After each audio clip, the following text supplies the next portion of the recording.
सन 2014 तक भारत उर्वरक की घरेलू मांग को पूरा करने के लिए बड़े पैमाने पर आयात पर निर्भर था। शुरू से ही किसानों की खुशहाली माननीय प्रधानमंत्री श्री नरेंद्र मोदी की प्राथमिकता रही है। उसी के अनुरूप सरकार ने नई निवेश नीति अपनाई, जिसके तहत कई महत्वपूर्ण कदम उठाए गए।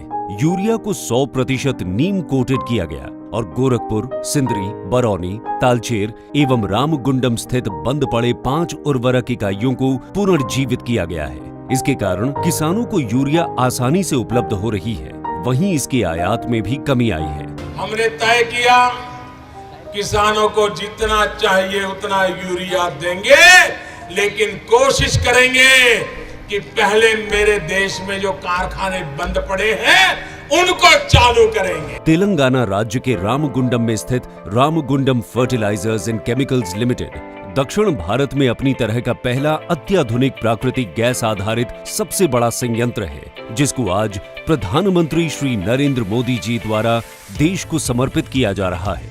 ये कृषि और किसानों के हितों के प्रति पूरी तरह समर्पित भारत सरकार के प्रयासों का परिणाम है।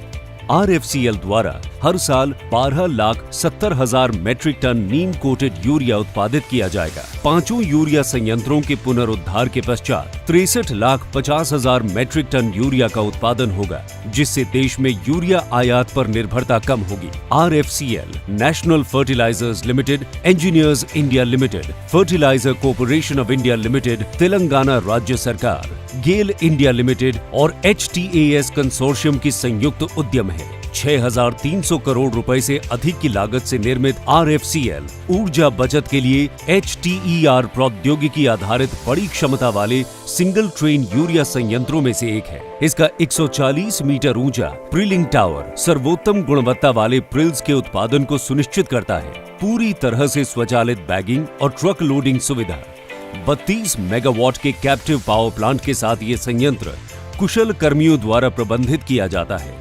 इस प्लांट से नौजवानों और स्थानीय लोगों के लिए प्रत्यक्ष और अप्रत्यक्ष रूप से रोजगार के अनेक अवसर भी उपलब्ध होंगे। RFCL टाउनशिप में 400 से अधिक परिवारों को निवास के साथ स्कूल, खेल का मैदान, स्वास्थ्य केंद्र जैसी सुविधाएं उपलब्ध हैं। RFCL तेलंगाना राज्य के साथ साथ आंध्र प्रदेश, छत्तीसगढ़, ओडिशा और महाराष्ट्र को भी यूरिया प्रदान करेगा। माननीय प्रधानमंत्री के आत्मनिर्भर भारत की सोच को साकार करने में एक बड़ी भूमिका निभाने के लिए तैयार ये संयंत्र स्थानीय किसानों को उर्वरकों की समय पर आपूर्ति करने के साथ यूरिया का आयात को कम करेगा।